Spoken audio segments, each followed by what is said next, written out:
الفتح آیت نمبر 26 سے اعوذ باللہ من الشیطان الرجیم بسم اللہ الرحمن الرحیم اذ جعل الذین کفروا فی قلوبہم الحمیۃ حمیۃ الجاہلیۃ فأنزل اللہ سکینتہ علی رسولہ وعلی المؤمنین وألزمهم كلمة التقوى وكانوا أحق بها وأهلها وكان الله بكل شيء عليما۔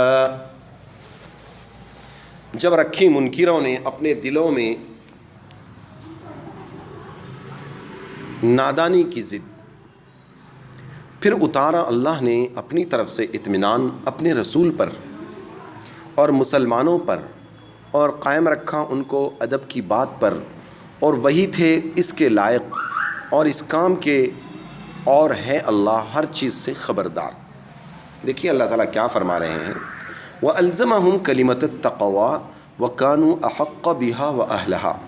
کلمہ تقوی سے مراد اہل تقوی کا کلمہ ہے، یعنی کلمہ توحید اور کلمہ رسالت، اس کو کلمہ تقوی کہتے ہیں۔ اس کو کیا کہتے ہیں؟ کلمہ توحید اور رسالت کو کلمہ تقوی اس لیے کہ یہ کلمہ ہی تقوی کی بنیاد ہے، اور صحابہ کرام کو اس کلمے کا حق، اور صحابہ کرام کو اس کلمے کا احق اور اہل یعنی سب سے زیادہ حقدار اور اس کے لائق فرما کر اللہ تعالیٰ نے ان لوگوں کی رسوائی اور ذلت کو، بے عزتی کو واضح کر دیا، کھول دیا، اوپن کر دیا، جو ان حضرات پر کفر اور نفاق کا الزام لگاتے ہیں، صحابہ پر جو لوگ صحابہ پر کفر کا اور نفاق کا الزام لگاتے ہیں، ان کو ذلیل کیا اللہ نے اس آیت میں کہ اللہ تعالیٰ تو ان کو کلمہ اسلام کا اہل اور لائق اور حق فرمائے، اور یہ بدبخت ان پر تبرہ کریں، اللہ حفاظت فرمائے۔ کتنی بڑی بدقسمتی ہے۔ آیت نمبر 27 لَقَدْ صَدَقَ اللَّهُ رَسُولَهُ الرُّؤْيَا بِالْحَقِّ لَتَدْخُلُنَّ الْمَسْجِدَ الْحَرَامَ إِن شَاءَ اللَّهُ آمِنِينَ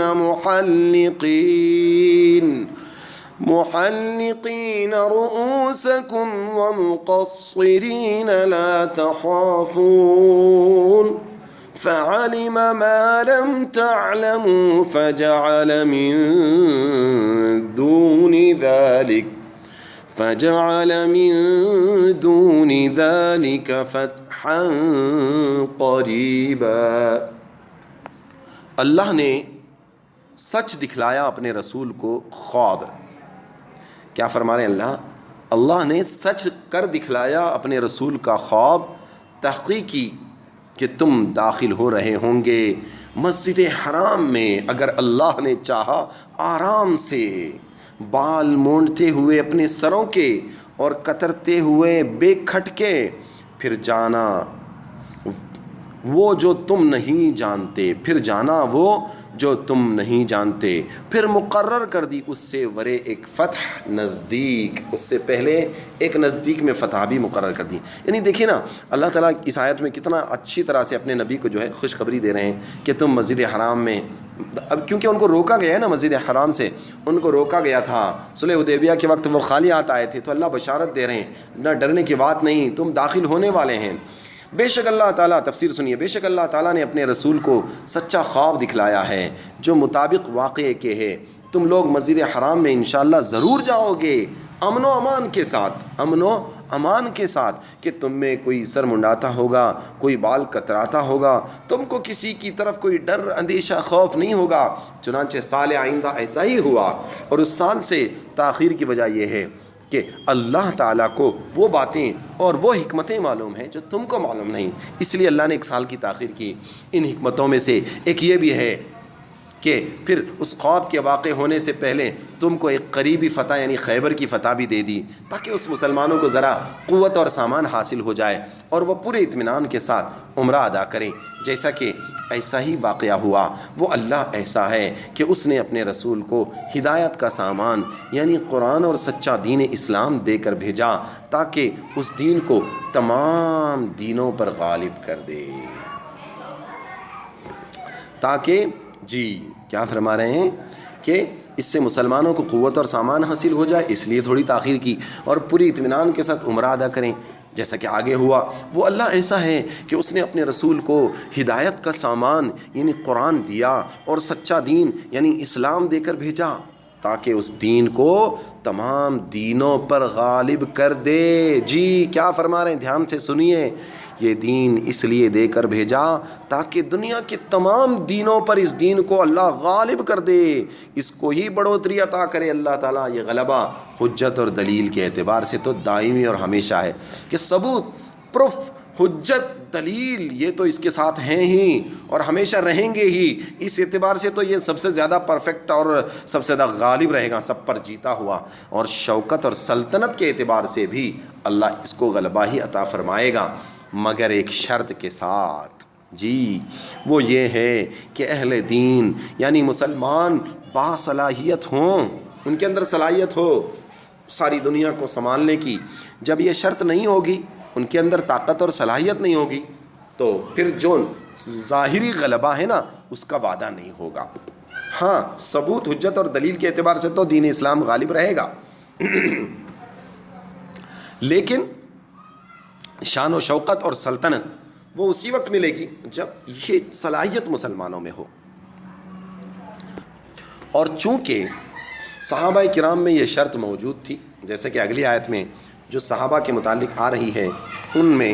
اس صلاحیت کا ذکر ہے، اس لیے اس آیت میں جیسا کہ رسول اللہ صلی اللہ علیہ وآلہ وسلم کی رسالت کی بشارت ہے، ایسا ہی صحابہ کرام کے لیے فتوحات کی بشارت ہے کہ ان کو فتح ملے گی۔ جیسا کہ مشاہدہ ہوا یعنی آنکھوں سے دیکھا گیا کہ رسول اللہ صلی اللہ علیہ وآلہ وسلم کی وفات پر 25 سال گزرنے نہ پائے تھے کہ اسلام اور قرآن دنیا کے گوشے گوشے میں فاتحانہ طور پر پہنچ گیا، گوشہ گوشہ یعنی دنیا کے کونے کونے میں، اور حمیت جاہلیت والے اور جاہلیت کی حمیت رکھنے والے اگر آپ کے نام کے ساتھ رسول کا لفظ لکھنے سے گریز کرتے ہیں تو آپ مغموم نہ ہو، آپ غم نہ کریں کہ آپ کے نام کے ساتھ رسول لکھنا وہ گوارہ نہیں کر رہے ہیں، کیونکہ آپ کی رسالت پر اللہ گواہ کافی ہے، اللہ گواہی دے رہا ہے۔ جس نے آپ کی رسالت کو دلیل اور ثبوت اور نشانیوں کے ذریعے واضح کیا اور کھلے ہوئے معجزے دے کر ثابت کر کے دکھایا، جس سے ثابت ہو گیا کہ محمد صلی اللہ علیہ وآلہ وسلم اللہ کے رسول ہیں۔ اس جگہ محمد الرسول اللہ کا پورا جملہ لانے سے اس طرف اشارہ ہے کہ حمیت جاہلیت والوں نے ان کے نام کے ساتھ رسول اللہ لکھنا گوارا نہ کیا تو کیا پرواہ ہے، اللہ نے یہ کلمہ آپ کے نام کے ساتھ ہی لکھ دیا ہے جو قیامت تک پڑھا جائے گا۔ ہاں، آگے آپ کو متبعین، آپ کی اللہ کا جو کلمہ اس میں حضور کا نام ہے کہ نہیں، لا الہ الا اللہ محمد الرسول اللہ، اور اذان میں کیا کہتے ہیں، اشہدو ان لا الہ الا اللہ، اور پھر کیا کہتے ہیں، اشہدو ان محمد الرسول اللہ۔ تو قیامت تک نبی کے نام، اللہ کے نام کے ساتھ نبی کا نام کلمے میں پڑھا جائے گا۔ اور آگے آپ کی متبعین صحابہ کے فضائل اور بشارتیں ہیں، اور جو لوگ آپ کی صحبت پائے ہوئے ہیں، آپ کی صحبت میں رہے ہیں، یہ لفظ تمام صحابہ کرام کو شامل ہے، خواہ ان کی صحبت بہت لمبے زمانے تک میسر نصیب ہو یا بہت تھوڑے دنوں تک حضور کی صحبت نصیب ہوئی ہو، اور جو صحابہ حدیبیہ میں آپ کے ساتھ تھے وہ اصالتاً اور خصوصاً اس کے مصداق ہیں، ڈائریکٹ اس کے مصداق ہیں۔ وہ حاصل یہ ہے کہ سب صحابہ کرام ان صفات کمال کے ساتھ موصوف ہیں کہ وہ کافروں کے مقابلے میں تیز ہیں۔ کیا کیا صفات ہیں ان میں؟ دیکھیے، وہ کافروں کے مقابلے میں تیز اور آپس میں مہربان ہیں، اور اے مخاطب تو ان کو دیکھے گا کہ کبھی رکوع کر رہے ہیں، کبھی سجدہ کر رہے ہیں، اور اللہ تعالیٰ کے فضل اور اللہ کی رضامندی یعنی ثواب اور قرب کی جستجو اور تلاش میں لگے ہوئے ہیں۔ ان کی عبدیت ان کی بندگی کے آثار ان کے سجدے کی تاثیر سے ان کے چہروں پر نمایاں ہیں،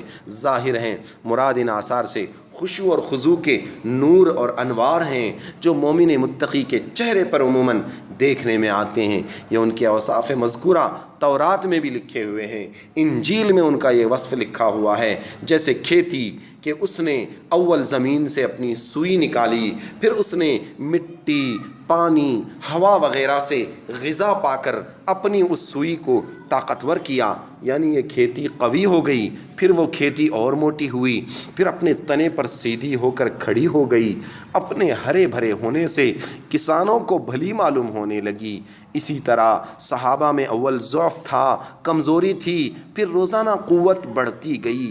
گئی اور اللہ تعالیٰ نے صحابہ کرام کو یہ بڑھوتری، یہ نشو و نما، یہ تربیت اس لیے دیا تاکہ ان کی اس حالت سے کافروں کو حسد میں جلا دے، اور آخرت میں اللہ نے ان صاحبوں سے جو کہ ایمان لائے ہیں اور نیک کام کر رہے ہیں گناہوں کی مغفرت اور طاعات پر اجر عظیم کا وعدہ کر رکھا ہے۔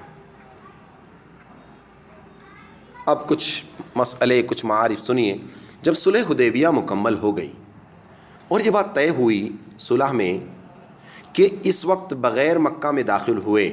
اور بغیر عمرہ کیے ہم سب کو واپس مدینہ جانا ہے، حضور کو بھی اور صحابہ کو بھی، اور صحابہ کرام کا یہ عزم، یہ پکا ارادہ کہ رسول اللہ صلی اللہ علیہ وسلم کے خواب کی بنا پر ہوا تھا، کہ حضور کو خواب میں دکھایا گیا تھا جو ایک طرح کی وحی تھی۔ اب بظاہر خواب کے خلاف ہوتا ہوا دیکھ کر صحابہ کرام کے دلوں میں خود یہ شک پیدا ہونے لگا کہ نعوذ باللہ آپ کا خواب سچا نہیں ہوا۔ دوسری طرف کفار اور منافقین نے مسلمانوں کو طعنہ دیا کہ تمہارے رسول کا خواب صحیح نہ ہوا۔ اس پر یہ آیت نازل ہوئی، آیت لقد صدق اللہ رسولہ الرؤیا بالحق، کہ اللہ تعالیٰ نے اپنے رسول کا خواب حق اور سچ کر دکھلائے گا، اور اللہ نے سچ کیا ہے اس کو۔ لفظ صدق کذب کے مقابلے میں ہے کہ جو قول واقعے کے مطابق ہو اس کو سچ کہتے ہیں، جو واقعے کے مطابق نہ ہو اس کو کذب اور جھوٹ کہتے ہیں۔ اور بعض اوقات یہ لفظ افعال کے لیے بولا جاتا ہے، تو اس وقت اس کے معنی کسی فعل کو محقق اور سچ ثابت کرنے کے ہوتے ہیں، جیسا کہ قرآن میں ہے رجال صدقوا ما عاہدوا اللہ، یعنی وہ ایسے مرد ہیں کہ جنہوں نے اپنے وعدے کو پورا کر دکھایا۔ اس وقت لفظ صدق کے دو مفعول ہوتے ہیں، عہد، معاہدہ، عہد وعدے سے ذرا الگ چیز ہے، تو اس وقت لفظ صدق کے دو مفعول ہوتے ہیں، جیسا کہ اس آیت میں لفظ صدق کا پہلا مفعول رسولہ اور دوسرا رؤیا ہے، اور معنی آیت کی ہے کہ اللہ نے اپنے رسول کو اپنے خواب میں سچا کر دکھایا۔ اور اگرچہ یہ سچا کر دکھانے کا واقعہ آگے آنے والا تھا، مگر اس کو پاسٹ اور ماضی اور گزرے ہوئے زمانے کے لفظ سے تعبیر کر کے یوں کہا کہ بھئی سچا دکھا دیا۔ جیسے ہم کسی بات کے لیے کہتے ہیں نا بھئی ہمارا کام ہو جائے گا، تو سامنے والے کو یقین دلانے کے لیے کہتے ہیں بھئی آپ کا کام ہوگا نہیں، ایسا سمجھو ہو گیا، حالانکہ ہوا نہیں ہے، لیکن قطعی اور یقینی ہونے کی طرف اشارہ کرنے کے لیے کرتے ہیں۔ ایسی اللہ نے اشارہ فرمایا کہ یہ یقینی ہے کہ آپ کا خواب سچا ہو کے رہے گا۔ چنانچہ آگے ارشاد فرماتے ہیں کہ لَتَدْخُلُنَّ الْمَسْجِدَ الْحَرَامَ، یعنی آپ نے جو خواب میں دیکھا تھا کہ ہم مسجد حرام میں داخل ہوئے، یہ آپ ضرور اللہ کے گھر میں مسجد حرام میں داخل ہو کر رہیں گے، مگر اس سال نہیں بلکہ اس سال کے بعد ہوگا۔ خواب میں اس کا وقت نہیں متعین تھا، صحابہ کرام نے اپنے شوق کی وجہ سے یہ سمجھا کہ اسی سال ہے، اس لیے انہوں نے سفر کا ارادہ کیا، اور رسول اللہ صلی اللہ علیہ وسلم نے ان کی موافقت فرمائی۔ آپ نے خود ارادہ نہیں بلکہ صحابہ نے ارادہ فرمایا، تو حضور نے کہا چلو ٹھیک ہے، آپ لوگ کی رائے ہے تو چلتے ہیں، جس میں اللہ تعالیٰ کی بڑی حکمتیں تھیں۔ اللہ کو بھی معلوم تھا کہ جا رہے ہیں، لیکن اللہ کی حکمتیں تھیں جن کا جو اللہ تعالیٰ نے صلح حدیبیہ کے وقت ظاہر کیا، جیسا کہ صدیق اکبر نے اول ہی حضرت عمر رضی اللہ عنہ کے جواب میں فرمایا تھا کہ آپ کو شک میں نہیں پڑنا چاہیے۔ رسول اللہ صلی اللہ علیہ وسلم کے خواب میں کوئی وقت اور سال معین نہیں تھا، اگر اس وقت نہیں تو پھر کبھی ہو کے رہے گا۔ یہ کس نے کہا بھائی؟ صدیق اکبر رضی اللہ عنہ نے فرما دیا تھا۔ آئندہ ہونے والے کاموں کے لیے انشاءاللہ کہنے کی تاکید۔ یہ دیکھیے اس آیت میں چونکہ حق تعالی شانہ نے آئندہ ہونے والے داخلے مسجد حرام کے ساتھ انشاءاللہ کا لفظ استعمال کیا ہے، دھیان سے سنیں۔ اللہ تعالیٰ کیا فرما رہے ہیں؟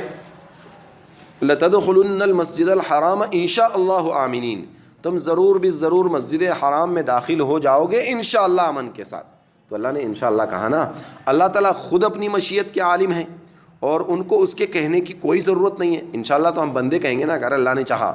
لیکن اپنے رسول اور سب بندوں کو سکھانے کے لیے اس جگہ اللہ تعالیٰ نے بھی انشاءاللہ استعمال فرمایا، تاکہ بندے اور رسول بھی اس بات کو سمجھ لیں، بندے سیکھ لیں کہ بھئی اللہ جو بھی کام ہے بھلے ہمارا کتنا ہی پکا ارادہ کیوں نہ ہو، لیکن ہمیں انشاءاللہ ضرور کہنا ہے۔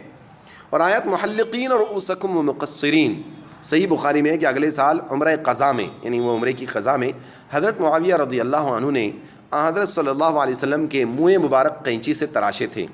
منہ مبارک یہ فارسی کا لفظ ہے، منہ یعنی حضور صلی اللہ علیہ وسلم کے سر کے بال قینچی سے تراشے تھے۔ یہ واقعہ عمرہ قضا ہی کا ہے، کیونکہ حجۃ الوداع میں تو آپ نے حلق فرمایا تھا۔ حلق فرمانا یعنی پورا وسترا لگانا، اور آپ نے قینچی سے تراشنے کا مطلب قینچی سے صرف اوپر سے پورے بال تراشے گئے تھے۔ بہرحال فعلم ما لم تعلموا، یعنی اللہ کی قدرت میں تو یہ بھی تھا کہ اسی سال تمہیں دخول مسجد حرام اور عمرہ نصیب ہو جاتا، مگر اگلے سال تک تاخیر اور دیر کرنے میں بڑی مصلحتیں ہیں جو اللہ کو معلوم تھی، تم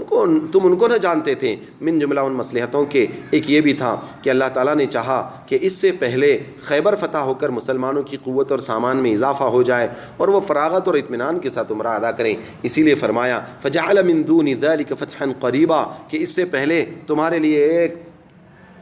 قریبی فتح اللہ نے بنا دی۔ دون ذالک سے مراد دون الرؤیا ہے، یعنی اس خواب کے واقع ہونے سے پہلے خیبر کی فتح قریب مسلمانوں کو حاصل ہو جائے۔ اور بعض حضرات نے فرمایا کہ اس فتح قریب سے مراد خود صلح حدیبیہ ہے، کہ وہ فتح مکہ اور دوسری فتوحات کا مقدمہ تھی، یعنی دوسری فتوحات ہونے کے لیے اللہ رب العزت نے اس کو ذریعہ بنایا تھا، مقدمہ بنایا تھا۔ اور بات تو سبھی صحابہ نے اس کو اعظم الفتوحات قرار دیا، سبھی صحابہ نے، ساری فتوحات میں سب سے بڑی فتح صلح حدیبیہ کو صحابہ نے کہا ہے۔ تو اب مطلب آیت کا یہ ہوا کہ اس سال تمہارے عزم، سفر اور پھر ناکام ہونے اور صلح ہونے میں جو حکمتیں اور مصلحتیں تھیں وہ تم کو معلوم نہیں تھی، تمہارے علم میں نہیں تھی، لیکن اللہ تعالیٰ سب سے واقف تھا۔ وہ چاہتا تھا کہ تم کو اس خواب کے واقعے سے پہلے صلح حدیبیہ کے ذریعے ایک فتح قریب نصیب فرمائے، اور اسی فتح قریب کا یہ نتیجہ سب نے دیکھ لیا کہ صحابہ کرام جن کی تعداد سفر حدیبیہ میں 1500 سے زیادہ نہ تھی، اس کے بعد فتح مکہ میں 10,000 تک پہنچ گئی۔ تو جو لوگ 1,500 تھے وہ کہاں تک پہنچے؟ 10,000 تک پہنچ گئے۔ تو ماشاءاللہ جب یہ کیا ہو گئی، فتح ہو گئی نا، فتح مبین ہو گئی۔ تو اس کے لیے تو 1500 کی تعداد 10,000 کو پہنچی، یہ اللہ تعالیٰ کی مرضی ہوئی۔ سبحان اللہ، دیکھیے یہ اللہ تعالیٰ کی حکمت ہوتی ہے کسی چیز کی تاخیر میں، لیکن بندہ یہ چاہتا ہے کہ بھئی جلدی سے ہو جائے، ابھی ہو جائے، فوراً ہو جائے۔ نہیں، ایسا نہیں ہوتا، بلکہ اس کا وقت ہوتا ہے ہر چیز کا۔ اللہ ہم سب کو عمل کی توفیق عطا فرمائے۔ جزاکم اللہ خیر۔